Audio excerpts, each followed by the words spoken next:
To honor the dead, an Apache widower renounced his own life, but upon being forced to protect a stranger, he discovered that her son was not a stranger, but the unexpected future of his own lineage. If stories about the power of resilience resonate with you, subscribe to the channel to continue this journey together.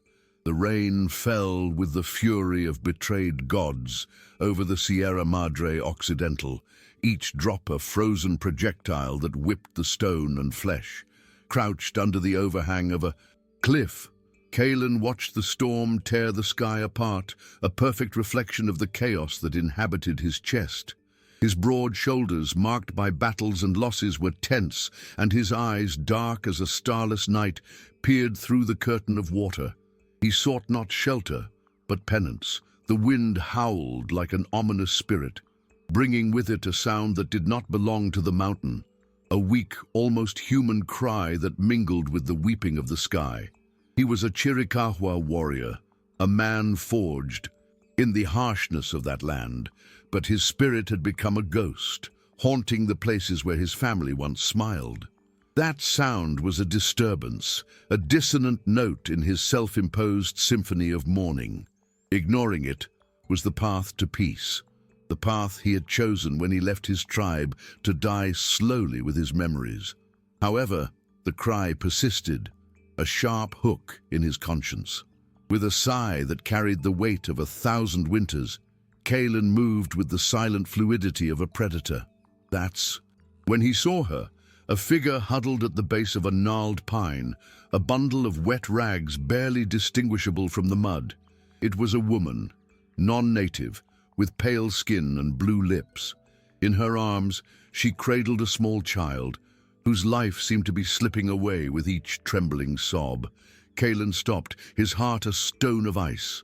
Compassion was a weakness he could no longer afford. But when lightning illuminated the scene, his eyes fixed on the boy's face. The world stopped, his breath caught in his throat. That face. It was the face of his deceased son, a perfect mirror of the child that sickness had stolen from him. But to understand how we got to this point, we need to go back in time. 3 moons before the storm, Kaelen's world was a sanctuary of silence and dust. He had chosen a rocky shelter high in the mountains, a place his tribe avoided, for they said the winds there carried the voices of those who had passed. For Kaelen, this was not a curse, but a comfort. His routine was that of a ghost. He hunted just enough to not starve, drank the cold water from the stream he had named Running Water in his own melancholic tribute, and spent the rest of his time sitting by a small fire, even under the scorching sun. He did not feel the heat. His body was there, a strong and resilient shell, but his soul wandered the plains of memory, reliving the sound of his wife Nita's laughter and the touch of his son Taza's small hands on his face. He had distanced himself from his people, not out of anger, but out of shame for his own survival. The plague had arrived like an invisible whisper, brought in blankets and empty promises by the white men.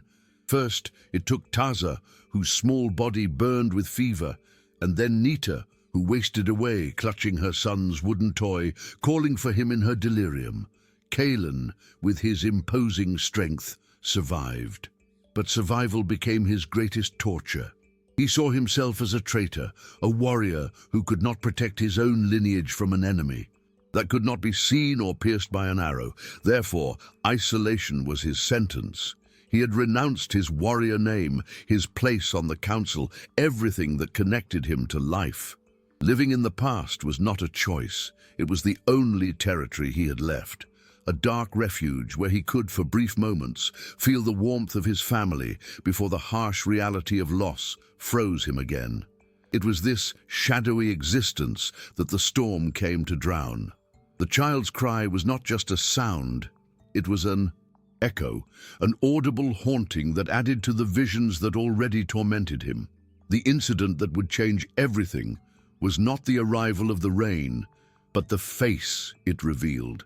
There, paralyzed before the woman and the boy, Kaelen felt the universe mock his pain. The spirits to whom he prayed to take him seemed to have sent him a cruel test. Protecting a stranger, a Napolitana, a woman of the same race that brought death to his home, was a betrayal. Worse yet, protecting a child who wore the face of his son was to desecrate his most sacred memories. Every fiber of his being screamed for him to turn his back, to let nature take its relentless course, preserving the purity of his grief. But his feet did not obey. His body, trained to protect the vulnerable, moved with a painful autonomy. It was an act of reluctant compassion, a betrayal of his promise of inertia. He approached, and the woman, whose name was Elena, looked up for a moment, a glint of terror in her exhausted features. Before fainting completely, her fear was palpable. The sight of an imposing Apache warrior emerging from the storm was the embodiment of her worst nightmares. Kaelen ignored it. With a gentleness that contrasted brutally with his appearance, he took the boy from her arms. The child, small and feverish, nestled against his chest instinctively. That warmth, that innocent trust, was like a live coal on his frozen skin. He then lifted the woman, her body limp over his shoulder, and began the walk. Back to his refuge, carrying the weight of a past he could no longer bury. Inside the rocky shelter, Kaelen's world shrank to the space around the fire. The fire crackled, casting dancing shadows that were, for the first time in months, watched by other eyes. Elena awoke slowly, her first instinct being to pull her son, Miguel, closer. Fear was a wild animal in her chest, but the boy's fever forced her to stay. On the other side of the fire, the Apache warrior sat, motionless as a granite statue. He did not threaten her, but his presence was overwhelming, a constant reminder of how far she was from home and how dangerous this world was. Kaelen offered her a clay bowl with a hot broth, a gesture she did not expect. There were no words. Their communication was made in silence, in the way she held her son with protective desperation, and in the way he averted his gaze from the boy's face, as if the sight caused him physical pain. For Kaelen, every breath that child took in his shelter was a desecration and, paradoxically, a breath of life in a tomb. He watched them eat, the woman eating only after ensuring her son swallowed a few spoonfuls.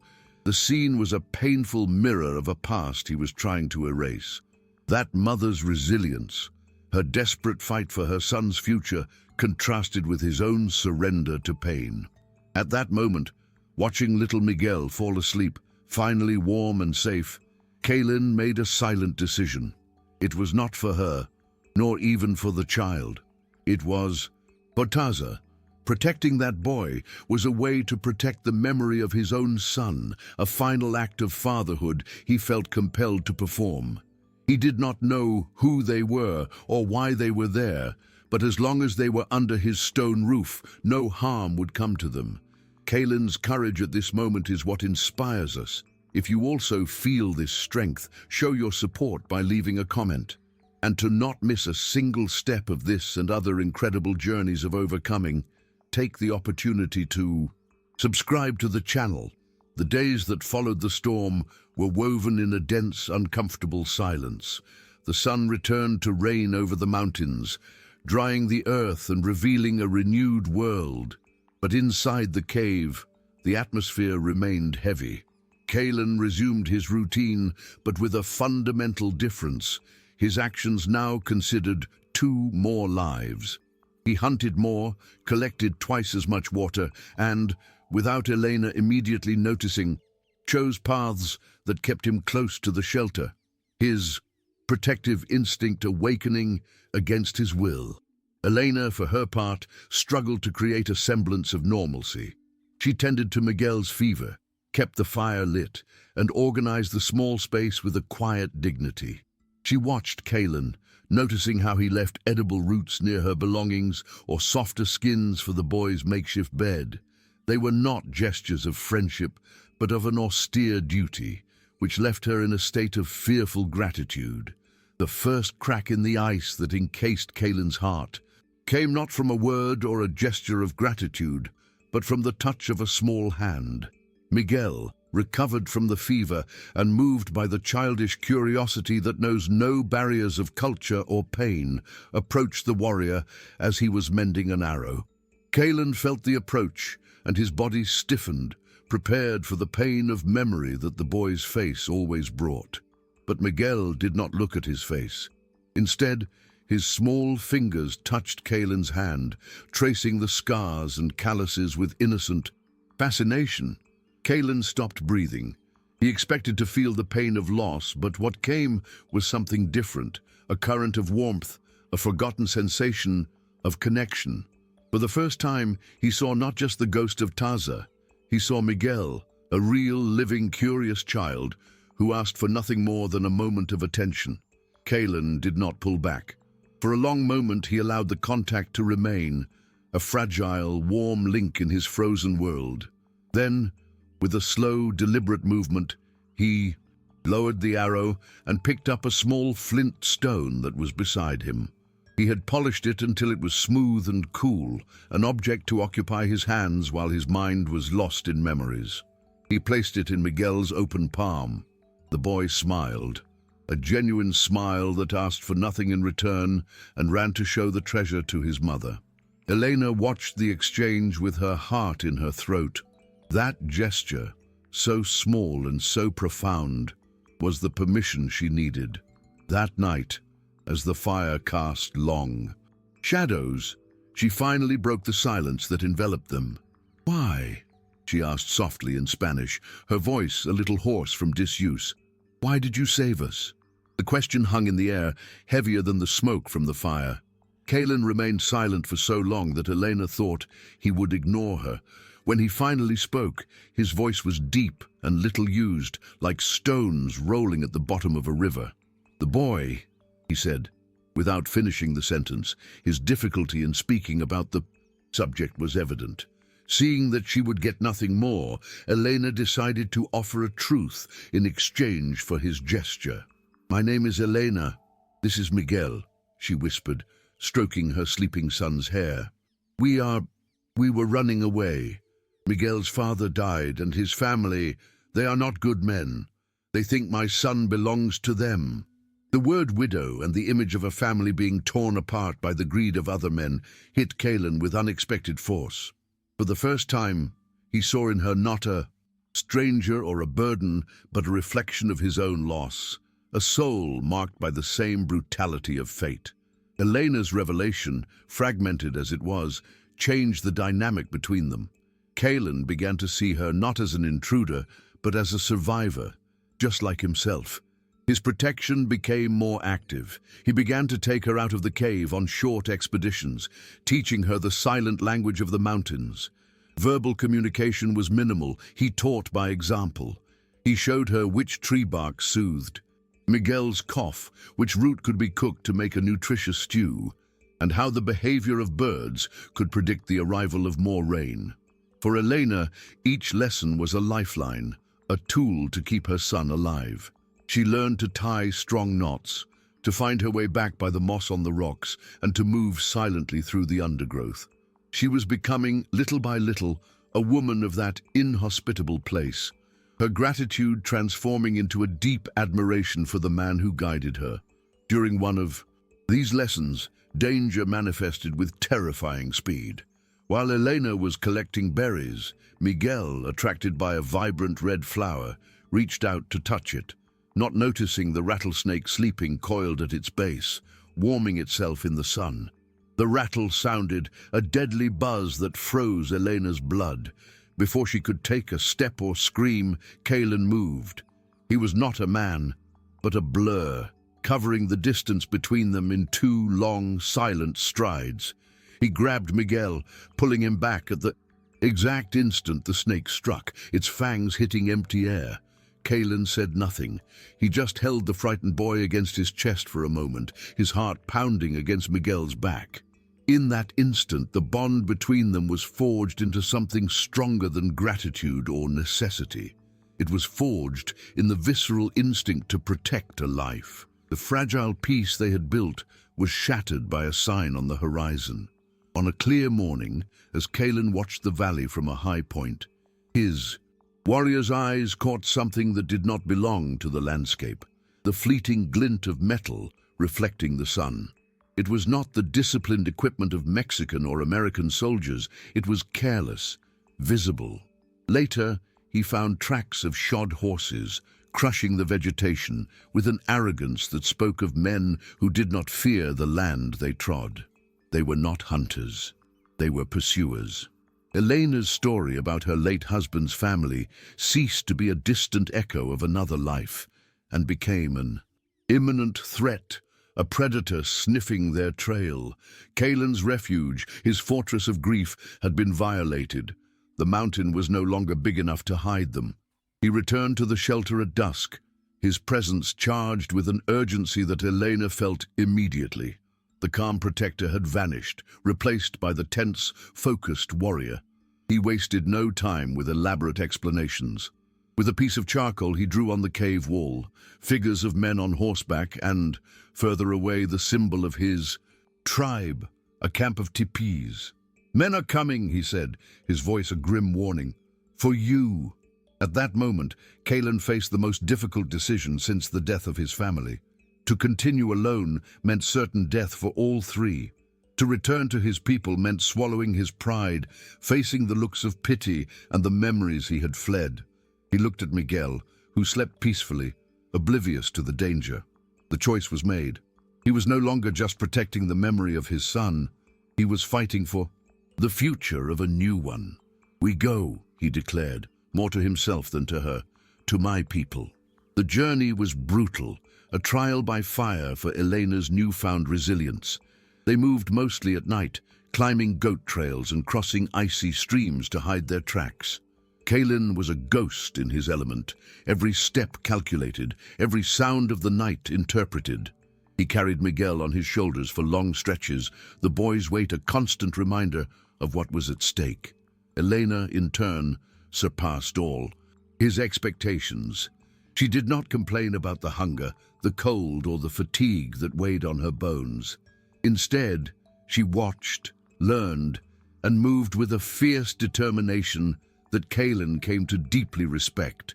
He saw in her the same indomitable strength of the women of his own tribe, a resilience born not from the absence of fear, but from the courage to face it for the love of a son.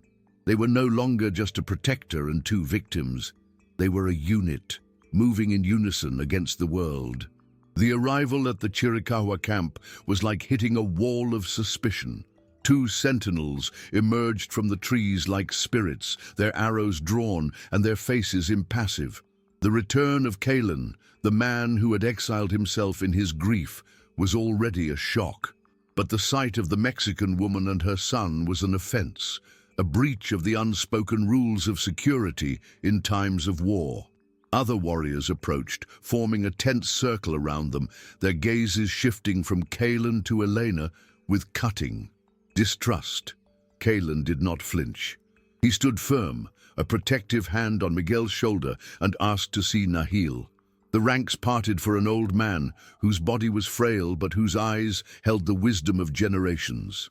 Nahil, the shaman, the silent wind, approached. His gaze passed over Kaelen, rested on Elena, and finally fixed on Miguel's face, where it remained for a long, unsettling moment. The shaman's silence was more intimidating than any war cry. Nahil ignored Kaelen completely. Instead, he took a step toward Elena, who instinctively flinched, but the old Apache showed no threat. In a soft voice that sounded like the rustling of dry leaves, he asked a simple question in Spanish. "What is the boy's name?" Surprised, Elena stammered, "Miguel." Nahil nodded slowly, his gaze again fixed on the child's face. In his native tongue, he murmured something only Kaelen understood. "Sometimes, the spirits of our ancestors borrow canoes to cross unknown rivers." He offered no verdict, no judgment. Turning to Kaelen, he simply ordered, "Give them water and food." The journey was long. With those words, he turned and walked away, leaving behind a trail of confusion, suspicion, and a spark of hope. The door was not open, but it had not been closed either. Acceptance, even if temporary, came at a price. Kaelen, Elena, and Miguel were housed in a small tent on the outskirts of the camp, a clear symbol of their outsider status. Life in the community was a new kind of ordeal. Whispers followed Elena like her own shadow, and the stares of the other women were a mixture of hostility and cautious curiosity. To them, she was a living reminder of the outside world that had brought them so much pain and loss. Kaelen found himself forced to completely abandon his cocoon of grief. He became their defender, speaking before the Council of Elders, not with the voice of a broken man, but with the authority of a warrior. He argued that compassion knew no tribe, and that protecting a mother and her son was to honor the deepest principles of his people. He was no longer running from his past, but using it as a shield to protect their uncertain future. While the tribe kept its distance, Nahil watched. The old shaman saw more than the others. He noticed the way Miguel crouched to examine an insect, his head tilted exactly as Kaelen did. However, there were other things. A small, crescent-shaped birthmark behind the boy's ear and a stubborn glint in his eye when contradicted. These details did not evoke memories of Taza, Kaelen's son. They awakened a much older ghost. Nahil remembered Kenai, Kaelen's younger brother, a wild-spirited youth who had rejected the ways of the tribe years ago to live among the Mexicans, disappearing forever. The resemblance that everyone saw as a spiritual echo of Kaelen's lost son, Nahil began to suspect, was in fact a signature of blood, a direct inheritance from a branch of the family that everyone thought was broken. One night, Nahil summoned Kaelen to his tent, the air heavy with the smell of burnt sage. The shaman did not beat around the bush. "Describe your brother, Kenai," he ordered. Kaelen, caught off guard, spoke of his impulsiveness, his charm, and the fight that separated them. Then Nahil asked the crucial question, the woman, Elena. What did she say about her husband? Kaelen recounted what he knew, that he was a worker who had died, leaving her at the mercy of his cruel family. Nahil pieced it together with devastating clarity. "The child does not look like your son by chance or magic," the old man said, his voice firm. "He looks like your son because they share the same blood. The face you see is the face of your brother, Kenai, reborn in his son." The implication hit Kaelen like a lightning bolt. Miguel was not a stranger. He was his nephew, the last living part of his lost brother. Kaelen left Nahil's tent feeling the ground move beneath his feet.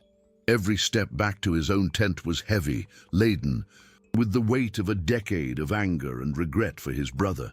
He looked up at the starry sky, the same sky under which he and Kenai had made childhood promises of loyalty, promises broken by the stubbornness of youth. The pain for the loss of his son, Taza, was still there, an open wound in his soul, but now a new emotion mingled with it, a fierce, undeniable sense of family duty. Miguel was no longer the ghost of his past, but the living promise of a future for his lineage. The instinct to protect him, which was once a penance, now became a sacred right. He was not just saving a child, he was rescuing the last part of his brother. With his heart hammering against his ribs, he approached Elena, who was sitting by the fire, mending one of Miguel's clothes. He needed to know the truth, all of it. "Your husband," he began, his voice tense. "Did he have a mark behind his ear, shaped like a moon?" Elena froze, her eyes widening in shock and fear. She nodded slowly.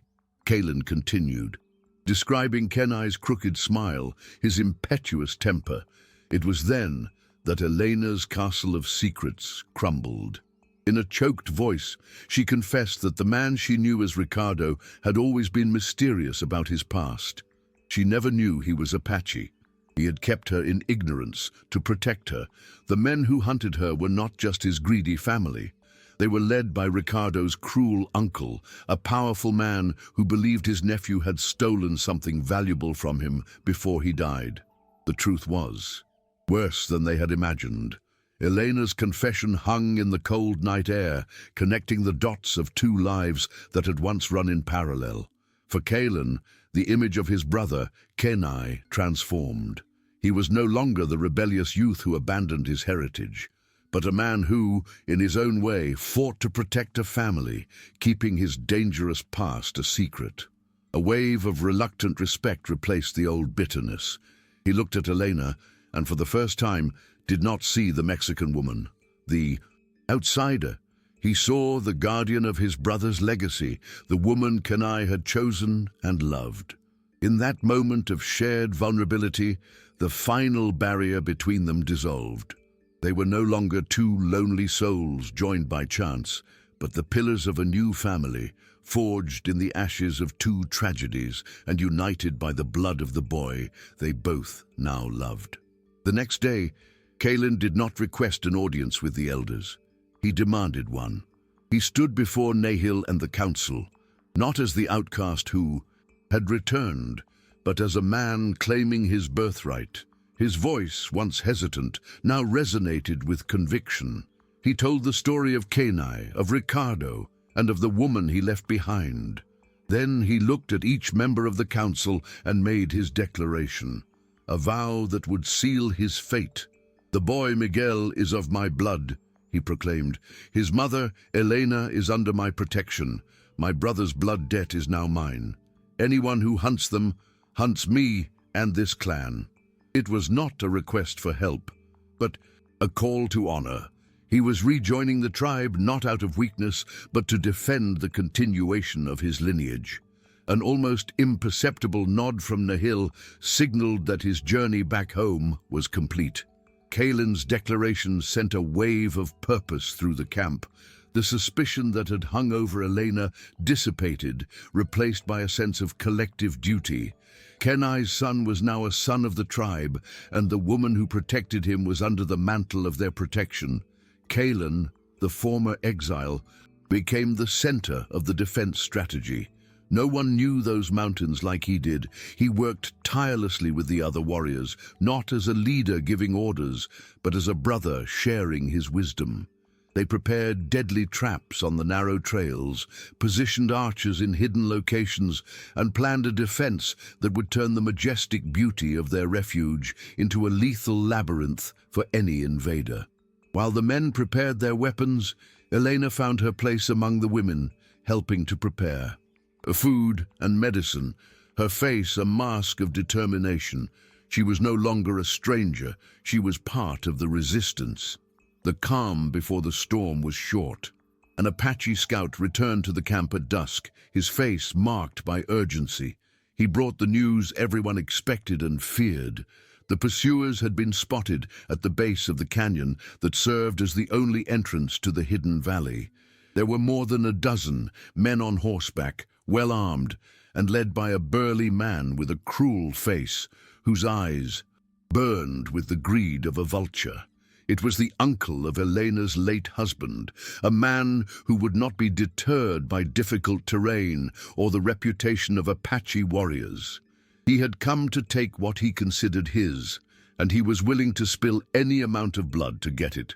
The threat was no longer a shadow on the horizon. It was a real and dangerous force, and it was climbing the mountain. The time for preparation was over. The time for battle had come.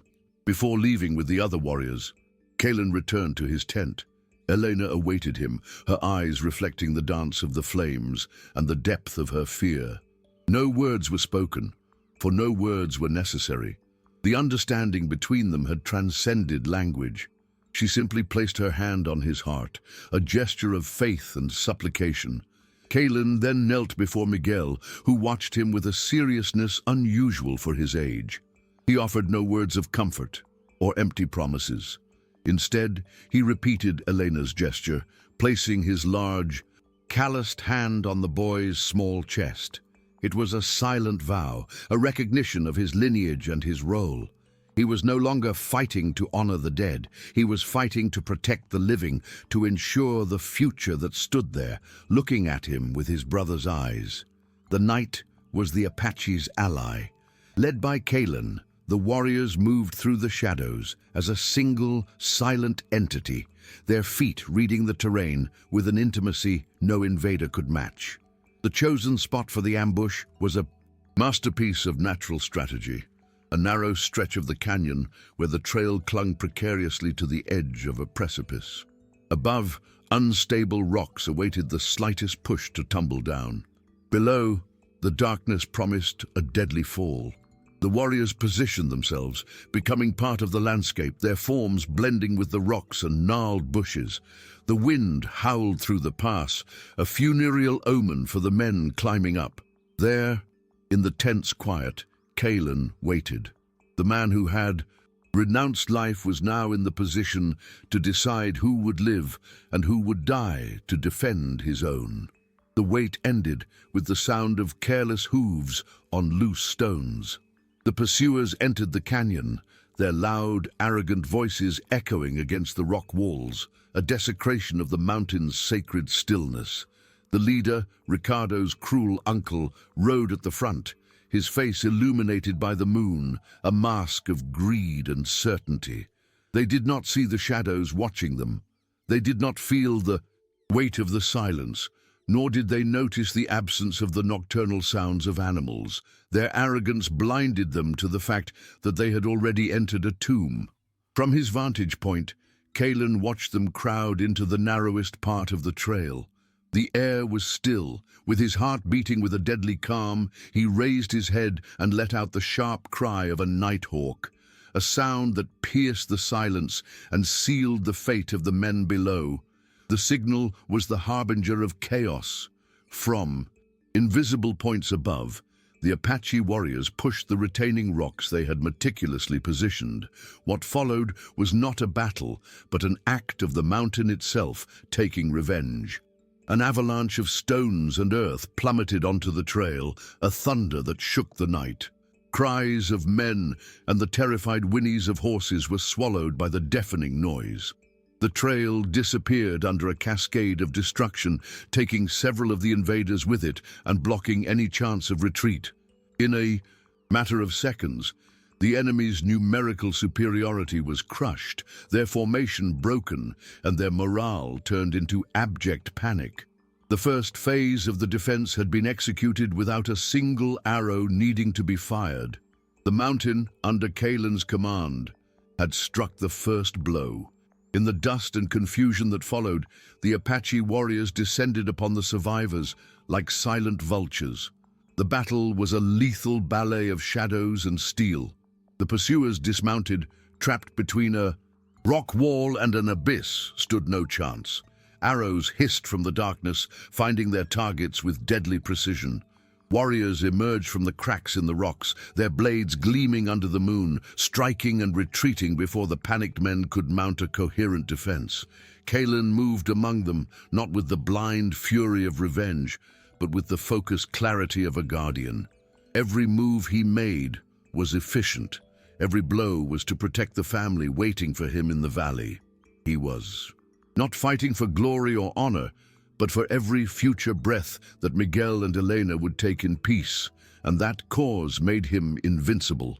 In the midst of the chaos, the leader of the invaders, his face bloodied and his eyes shot with rage, finally found Kaelen. He let out a cry of hatred and charged at him with a heavy machete, recognizing in the Apache warrior the source of his defeat. The final duel took place on the slippery edge of the precipice. The man was bulkier, and his strength was brutal, but Kaelen was faster, smarter, a product of the very mountain his opponent had tried to conquer. He did not meet the enemy's force head-on. Instead, he danced with it, using the edge of the cliff as his partner. He dodged a wild swing that would have split a man in two, causing the uncle to lose his balance. In a fluid, final movement, Kaelen used his enemy's own desperate momentum against him, pushing him into the abyss. The man's scream was cut off by the darkness, and with it, the threat to his family disappeared forever. When the last echo of the battle faded, a deep silence fell over the canyon, a silence not of death, but of peace.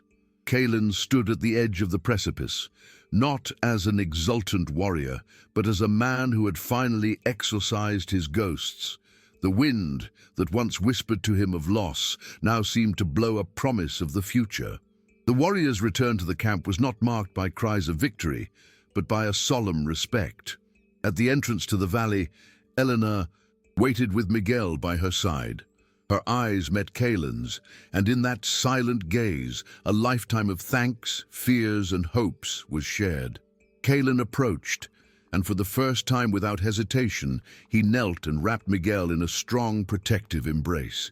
It was no longer the embrace of a man haunted by the memory of a son, but that of a father who had found his own. The next morning, Nahil gathered the tribe in the center of the camp. The rising sun bathed the valley in a golden light, as if nature itself were blessing this new beginning. The shaman spoke, his voice resonating with the wisdom of the ages. He told the story not as a simple victory against enemies, but as the closing of a sacred circle. The blood of Kenai, a lost son of the tribe, had finally found its way back home through his son, Miguel. In a final gesture of unity, Nahil approached Elena. He did not give her a new name, but honored her with her own, calling her Resilient Heart. He then wrapped her and Miguel's shoulders with a blanket woven with the symbols of the tribe, an act that declared them before spirits and men as part of that people. The outsider and her son were no longer strangers, they were family.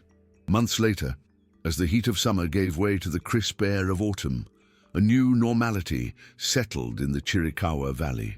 The tent of Kaelen, Elena, and Miguel was no longer on the periphery, but near the heart of the camp.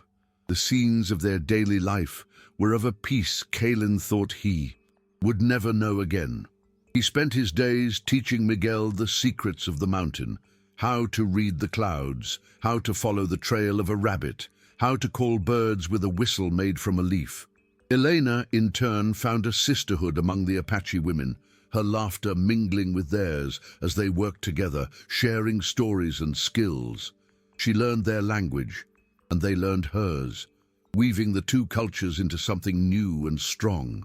They were an unusual sight, no doubt, but they became a symbol of the people's ability to survive and adapt. Within Kaelen, the transformation was even more profound. The memories of Nita and Taza did not disappear, but they ceased to be ghosts that haunted him. They became gentle presences, reminders of a love that had shaped him, but that no longer chained him to the past. He realized that honoring the dead did not mean dying with them, but living fully the life they could no longer have. By opening himself up to Elena and Miguel, he did not betray his first family. He expanded their legacy. His heart, which he believed to be a stone chamber sealed by grief, proved to be a fertile field where love, loyalty, and a new purpose could flourish from the ashes of tragedy. The warrior who had sought solitude to die found in a stranger and his nephew the deepest reason to live. The journey of Kaelen, Elena, and Miguel is a powerful testament that fate, however cruel it may seem, can lead us to unexpected harbors of peace and happiness. Their story teaches us that the greatest tragedies can paradoxically open the paths to the deepest human connections. It shows that family is not defined by bloodlines or cultural borders, but forged in the furnace of mutual sacrifice, in the courage to protect one another, and in the vulnerability of accepting care. In a world often divided by mistrust and fear of the different, the union of an Apache warrior and a Mexican widow reminds us that love and loyalty are a universal language, capable of building bridges over any abyss of pain and prejudice, creating a home where only ruins once stood. In the end, the Apache widower who had renounced his own life to honor the dead discovered the noblest way to honor them: by living. He not only found a new family, he found himself reborn not from forgetting his pain, but through the courage to embrace it and transform it into strength. Kaelen's story teaches us that resilience is not about not falling, but about the strength we find in others and in ourselves to get up, stronger and more complete than we were before. If this message has touched your heart, subscribe to the channel and share this story so that more people can be inspired by the power that love has to rebuild the world, one heart at a time. Thank you for watching.